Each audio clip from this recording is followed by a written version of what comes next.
नमस्कार मित्रांनो आणि मैत्रिणींनो, रेशमी नाते या मराठी चॅनलमध्ये तुमचे सर्वांचे स्वागत आहे. एक लग्न असेही भाग 16. तिच्याकडे आता करण्यासारखं काही नाही म्हणून तिने सुलोचनाला विचारून दुपारचं लंच बनवलं. सुलोचनाच्या डोक्यात एक विचार आला आणि तिने सईला देवांशचा लंच घेऊन त्याच्या ऑफिसमध्ये पाठवलं. मग सई ड्रायव्हरसोबत देवांशच्या ऑफिसमध्ये आली. ती रिसेप्शनवर जाऊन उभी राहिली. लग्नात सगळे आले असल्याने त्यांना तिची ओळख होती. Good afternoon madam. Reception girl उठून उभी राहत म्हणाली. Good afternoon. सई स्माईल करत म्हणाली. आज ऑफिसमध्ये काही स्पेशल? नैना म्हणाली. सईने लगेच बॅग तिला दाखवली. ओ, सरांसाठी आज घरून लंच आलाय. How sweet. एक मिनिट हां, मी सर कॅबिनमध्ये आहेत का बघते. नैना म्हणाली. तिने देवांशच्या कॅबिनमध्ये फोन लावला, पण तो मीटिंगसाठी कॉन्फरन्स हॉलमध्ये होता. राजूसुद्धा त्याच्यासोबत होता. मॅडम, सर मीटिंगमध्ये बिझी आहेत. तुम्ही त्यांच्या कॅबिनमध्ये त्यांचा वेट करू शकता. नैना म्हणाली. ओके, सई म्हणाली. अजिबात नाही. पाठीमागून एका मुलीचा आवाज आला. सई आणि नैनाने तिच्याकडे पाहिले. एक शॉर्ट वन पीस घालून सुंदर मॉडेलसारखी दिसणारी मुलगी चेहऱ्यावर खूप सारं ॲटिट्यूड दाखवत त्यांच्याजवळ आली. ईशा मॅम, या सई मॅडम आहेत, देवांश सरांच्या वाईफ. नैना म्हणाली. देवांशच्या कॅबिनमध्ये पाठवशील, तेही तो नसताना. ईशा सईवर वरून खाली नजर टाकून म्हणाली. मॅडम. नैना म्हणाली. शट आप. ईशाने आवाज चढवला आणि सई एकदम दचकली. आजूबाजूचे सगळे त्यांना बघत होते.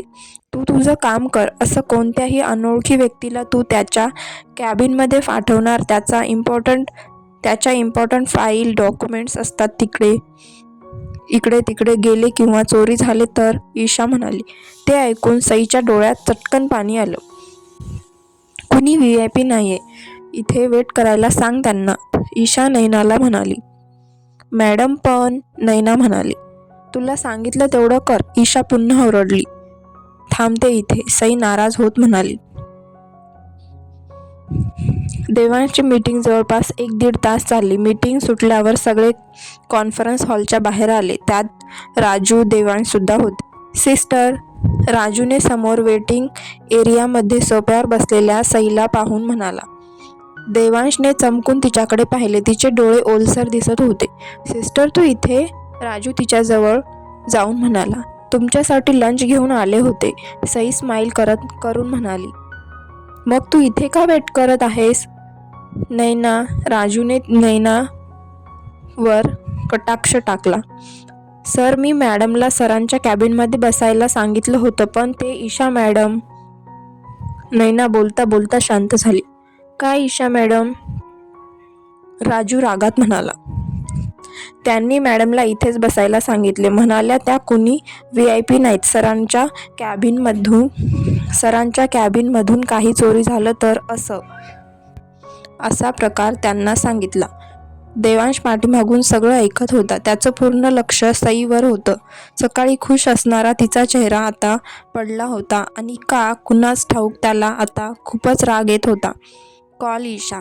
देवांश थंड आवाजात म्हणाला. सर, मॅडम एका मीटिंगमध्ये बिझी आहेत. नैना म्हणाली. I said call Isha. आत्ता देवांशच्या आवाजात अजिबात जरब नव्हती. यस. नैना घाबरून म्हणाली. राजू सईजवळ जाऊन उभा राहिला. नैनाने कॉल करून तिला रिसेप्शनवर बोलावून घेतले. What the hell? मी मीटिंगमध्ये आहे हे माहीत असताना तू मला असं मध्येच बोलावलं? देवांश. ईशा फणफणत तिथे आली. से सॉरी टू हर. देवांश तिच्यावर थंड नजर टाकून म्हणाला. व्हॉट? कुणाला? ईशा गोंधळून म्हणाली.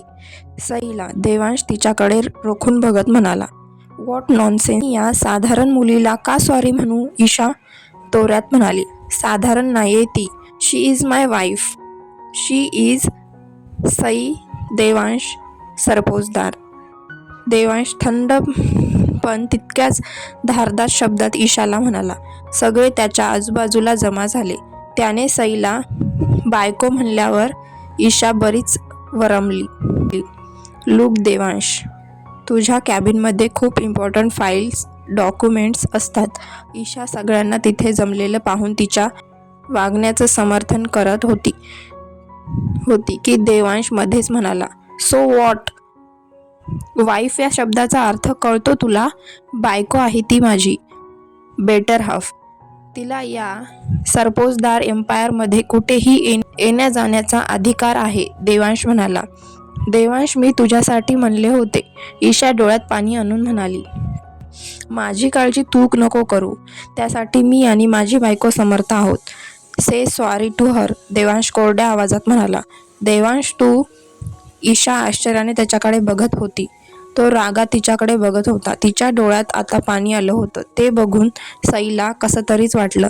आहो, सई मध्येच म्हणाली. तिच्या गोड आहो म्हणण्याने देवांश लगेच शांत झाला आणि तिच्याकडे पाहिले. जाऊ द्या ना, त्यांना माहीत नसेल माझ्याबद्दल, सई म्हणाली. बघितलं, ती तुला ओळखत नाही. तू तिचा इतका अपमान केलास तरी ती या गोष्टीला इग्नोर करतेय. यावरूनच लक्षात येते की ती किती प्रामाणिक, गुड ऑफ हार्ट आहे. यानंतर सगळ्यांनी लक्षात असू द्या, सई माझी पत्नी आहे, त्या नात्याने तीही तुमची बॉस आहे. यानंतर कुणीही तिचा अपमान करेल तर तो या देवांश सरपोजदारचा असेल. नाव गेट आउट, देवांश ईशाकडे नजर रोखून म्हणाला. ईशा पाय आपटत तिथून निघून गेली. त्यानंतर बाकी सगळे आपापल्या कामाला निघून गेले. सगळ्यांच्या चेहऱ्यावर खूप आनंद होता, कारण आत्तापर्यंत ईशा मनाला वाटेल तसं वागत होती. देवांशच्या अब्सेन्समध्ये तीच मालक आहे असं हुकूम चालवायची.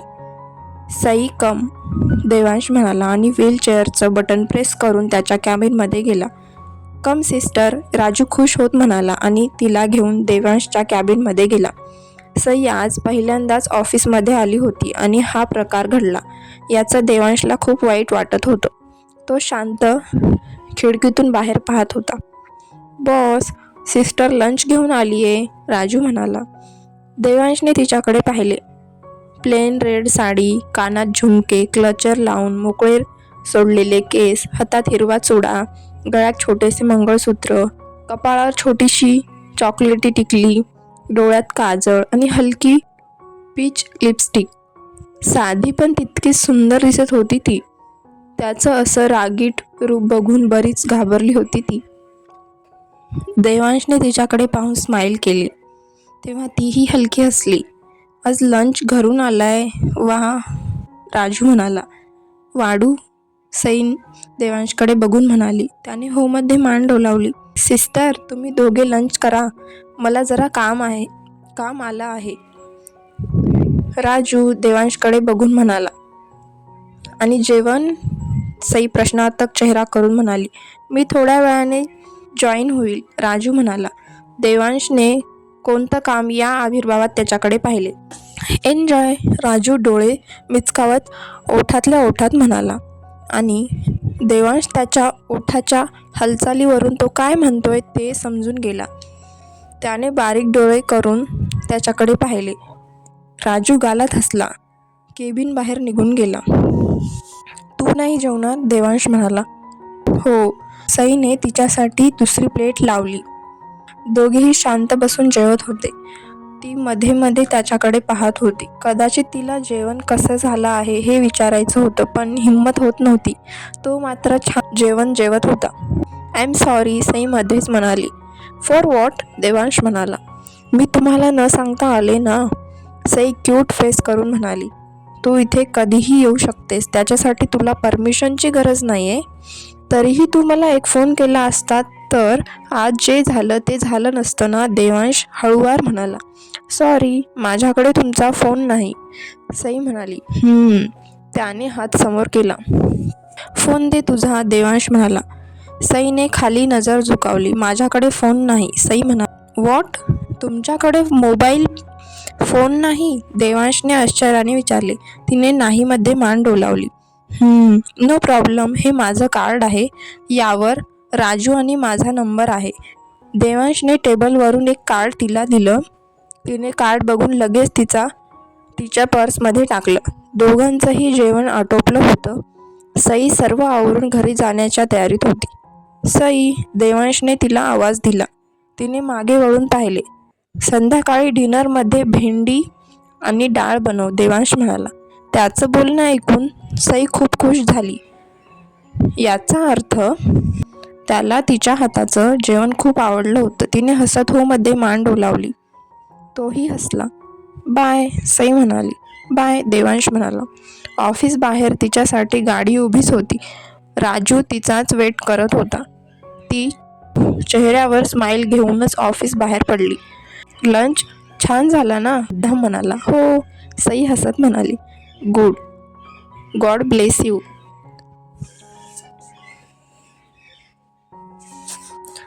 ऑफिस बाहेर तिच्यासाठी गाडी उभीच होती. राजू तिचाच वेट करत होता. ती चेहऱ्यावर स्माईल घेऊनच ऑफिस बाहेर पडली. लंच छान झाला ना? राजू मुद्दाम म्हणाला. हो, सई हसत म्हणाली. Good, God bless you. Raju तिच्या डोक्यावरून हात फिरवत म्हणाला. त्याने तिला नीट गाडीत बसवलं आणि गाडी मॅन्शनकडे निघाली. राजू देवांशच्या कॅबिनमध्ये आला. कसं होतं लंच? राजू खट्याळ हसत म्हणाला. शी इज गुड कुक. देवांश गालात हसत म्हणाला. एक फोन ऑर्डर कर. कुणासाठी? राजू गोंधळून म्हणाला. तुझ्या बहिणीसाठी. तिच्याकडे फोन असता तर आपल्याला ती ऑफिसमध्ये येतेय ते कळालं असतं आणि हा प्रकार नसता झाला, देवांश म्हणाला. जे होतं ते चांगल्यासाठीच होतं. निदान त्यामुळे तू मूव्ह ऑन झाला आहेस तेही सगळ्यांना कळालं, राजू म्हणाला. त्यावर देवांश काहीच म्हणाला नाही. बॉस, राजू म्हणाला. त्याने काय या आविर्भावात त्याच्याकडे पाहिले. Sister is emotional. राजूने त्याच्या कोटमधून एक लिफाफा बाहेर काढला. देवांशने भुवाळ्या उंचावल्या. तुम्ही लंच करत होत्या तेव्हा हा लिफाफा मला मिळाला, राजू म्हणाला. काही विशेष? देवांश हातात घेत म्हणाला. खूप काही आहे, राजू गंभीर आवाजात म्हणाला. देवांशने लिफाफामधून कागद बाहेर काढले. त्यात तिच्या फॅमिलीचे काही फोटोग्राफ होते. सोबत एका कागदावर तिची पूर्ण माहिती. सई सुरेश सावंत, एक साधी सरळ घरंदाज संस्कारी मुलगी, BA सेकंड इयरला आहे. सुरेश आणि मुरारी सख्खे भाऊ. सुरेश जितका मेहनती इमानदार, मुरारी तितकाच कामचुकार खर्चखोर. कल्याणी सावंत, सईची आई. सुरेश गेल्यावर दोघींचे खूप हाल केले होते मुरारीने.